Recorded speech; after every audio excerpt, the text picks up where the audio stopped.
Hey, I'm Nathan. Welcome to the Scarpa booth. This is a model, the Instinct VSW, and we thought about this model for a long time actually, and it's not actually that much different from a VSR. You can see that it has the XS Grip 2 rubber on the bottom, similar to a VSR, but the main difference is that we made it on a different last. So the new Instinct SR slipper we made on a new last actually.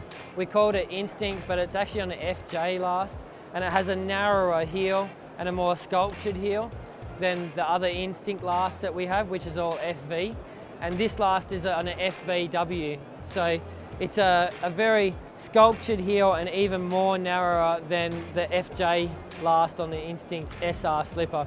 So people can expect to see a narrower fit, a lot less volume, but the front of the shoe still quite wide, which the Instinct is famous for. So I think a lot of people have that wider forefoot but a very narrow heel, and we really wanted to make a female version of this super popular shoe.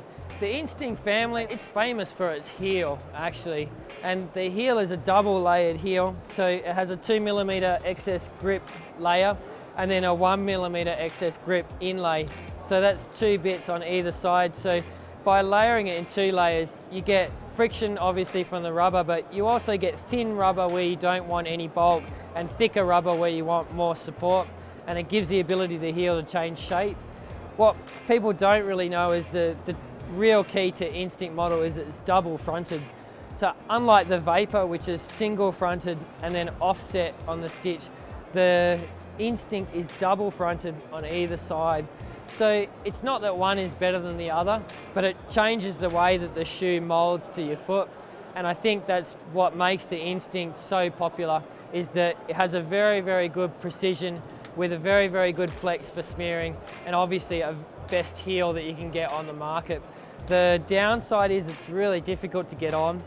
So it's got 2 layers of elastic down the bottom. It's got a lot of rubber on the toe cap.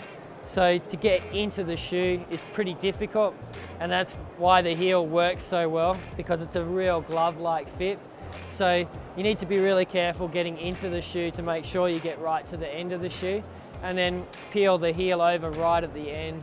So there's a lot of pressure on these bits of the shoe, and we wanted to make these elasticated on either side.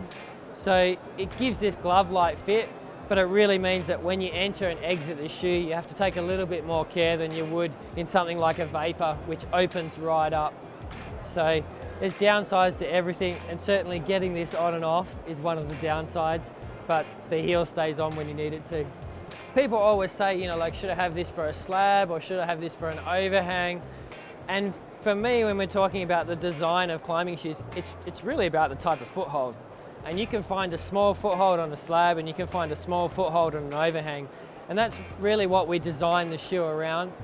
And basically, the more plastic you put in the shoe and the stiffer you make the midsole, the more it performs better on small holds, and you get a reduction in sensitivity and flex. And then the less plastic you put in there, then the better the sensitivity and the better the flex, but the less the performance on small holds. So I really divide the shoes up into small hold, large hold, flexible, supportive, rather than saying this is a shoe for a particular angle. But certainly for this shoe, we see a lot of competition climbing. You can hook in it, you can toe hook in it, you can smear in it, and you can edge in it. And bouldering and sport climbing we see a lot of. Traditional climbing, not so much, and big wall climbing, not so much, because it's a very compressive shoe and it's hard to get on and off. I really think that when you're looking at the climbing shoe, look not so much at your style, but how much pressure you want to put on your foot and what type of footholds you want to use with it, rather than saying sport climbing or trad climbing or bouldering, because all those styles can entail really small footholds or really bad smears. And that's really what we design the climbing shoes around. I'd say it's a balanced climbing shoe. So it's good on small holds, but compared to a Margot or a Boost Stick, it's not nearly as good. But if you looked at something like a Boost Stick for smearing, you would say that this shoe smears a lot better. So I'd say both this and the Vapor are our most popular climbing shoes because they're so well balanced. So that's the reason why.